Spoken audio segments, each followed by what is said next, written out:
Okay, let's just dive right into it. Today, we're exploring an explainer on one of the most fundamental questions in literally any legal system, the absolute necessity of fair play. We are going to unpack this fascinating legal mystery that actually went all the way to the Philippine Supreme Court. It's the landmark 1985 case, Tañada versus Tuvera. It involves hidden decrees, constitutional standoffs, and, honestly, the very foundation of how a society governs itself. So think about this for a second. Can you be punished for breaking a law that was kept secret? Imagine being penalized for violating a rule you couldn't possibly know existed, all because the government, whether intentionally or accidentally, never actually published it. It sounds like something straight out of a dystopian novel, right? But this question sits at the very core of today's deep dive, and it was a very real legal crisis. Section 1. The idea of fair play. To really get this, we have to start our journey by understanding the bedrock of justice, which is due process. When looking at the sources, we found this massive legal concept defined brilliantly by Justice Cardozo. He basically said that due process isn't just some dry, boring legalese. It's literally the embodiment of the sporting idea of fair play.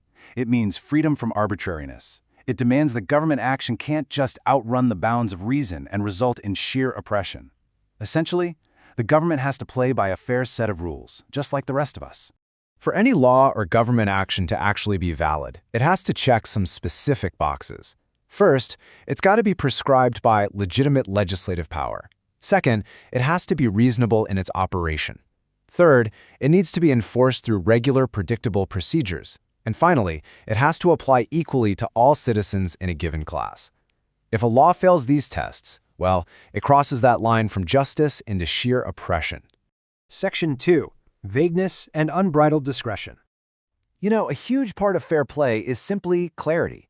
Let's look at laws that are written down but are just too confusing to understand. As seen in challenges to things like the plunder law, a statute absolutely fails the fair play test if it's so incredibly vague that it leaves law enforcers with unbridled discretion to punish people arbitrarily. Basically, if men of common intelligence have to guess at what a law means, it violates due process. Why? Because it completely fails to give citizens fair notice of what conduct to actually avoid. A valid law has to be explicit.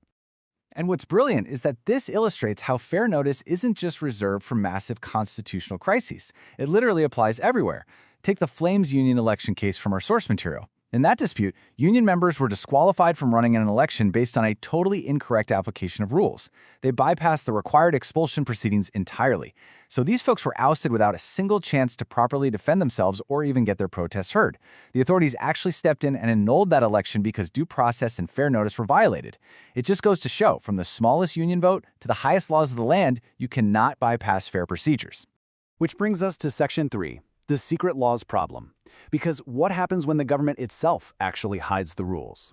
Let's rewind to the Marcos era in the Philippines. During this time, the president exercised legislative power, issuing this vast array of decrees, orders, and instructions that held the full force of law. But, as the records show, a massive, unprecedented problem emerged here. Many of these issuances were never actually published for the public to read. The people were literally being governed by rules they couldn't see.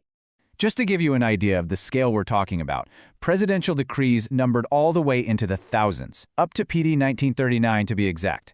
Yet, the clerk of court discovered that dozens of these, like Presidential Decrees 1019 through 1030, were entirely missing from the public record, just completely unpublished, no copies available anywhere, and yet they were technically the law. Crazy, right? Section 4. Ignorance versus hidden rules. This sets the stage for our historic constitutional clash in April 1985, Tañada versus Tuvera.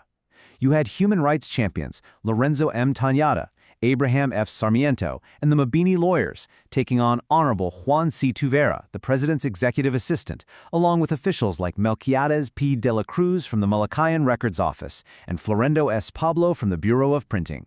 They took this epic fight all the way to the Supreme Court. Now, we all know the ancient legal maxim, Ignorantia legis non excusat, or ignorance of the law excuses no one. If you're speeding, you can't just tell the cop you didn't know the limit. But the petitioners in this case argued something incredibly profound. They basically said it's practically and morally impossible to obey a law you aren't allowed to read. I mean, how can ignorance be no excuse if the government is the one keeping the secret in the first place? Well, the government, defending these secret laws, pointed to specific text in Article 2 of the Civil Code. It says laws take effect 15 days after publication in the official Gazette, unless it is otherwise provided. So, the government's argument was that because these secret decrees contained clauses stating they, quote, took effect immediately, that special clause legally bypassed the publication requirement altogether. They were basically saying, if the law says it's effective right now, it doesn't even need to be published to be binding. So, how did this all shake out? Section 5, the Supreme Court verdict. The Supreme Court ruled decisively here. They stated that you simply cannot bypass fair play. Publication in the official Gazette is an absolute, mandatory requirement for due process. Justice Sokolin, who wrote the opinion, noted that without publication, the people have absolutely no means of knowing what decrees have actually been promulgated. Therefore, any unpublished issuances of general application have zero force and effect. The phrase, unless it is otherwise provided in the Civil Code, the court clarified that only allows a law to change the date of effectivity. It absolutely does not remove the constitutional requirement of publication itself. Taking a very pragmatic approach, the court laid out a clear path to validity. They didn't just retroactively erase everything the government had done. Instead, they clarified that these unpublished penal laws and decrees simply couldn't be enforced until they were properly shared with the public. Notice is a fundamental requirement of due process. Before you can be bound by a law, you must be officially and specifically informed of what's in it. Section 6. The rules of publication. Moving forward, to prevent total chaos, the court laid out exactly what needs to be seen. The court established a really clear boundary line. Anything burdening the general public or imposing penalties like tax measures, penal laws, or laws of general application must absolutely be published, no exceptions. On the flip side, purely internal bureaucratic memos, rules targeting specific individuals who have already been notified, or just simple administrative guidelines, those don't require official public Gazette publication. It all boils down to who is actually affected. Ultimately, the court recognized something massive. The people's right to be informed on matters of public concern is a fundamental constitutional guarantee. It's what makes the legal system a reality. Without adequate notice, the idea that ignorance of the law is no excuse stops being a pillar of order and literally becomes a weapon of injustice. A secret law is basically an ambush. By demanding publication, the court ensured that the legal system remains based on reason rather than just being an arbitrary trap. As we wrap up this explainer, I want to leave you with this thought. We've seen that the foundation of justice is fair notice, whether it's a sweeping presidential decree or the rules of a local union election. But in our modern world of endless terms of service, super complex local ordinances, and rapid digital regulation, just how much of the law shaping your daily life is hiding in plain sight? Keep asking questions, keep demanding clarity, and never ever stop seeking the rules of the game.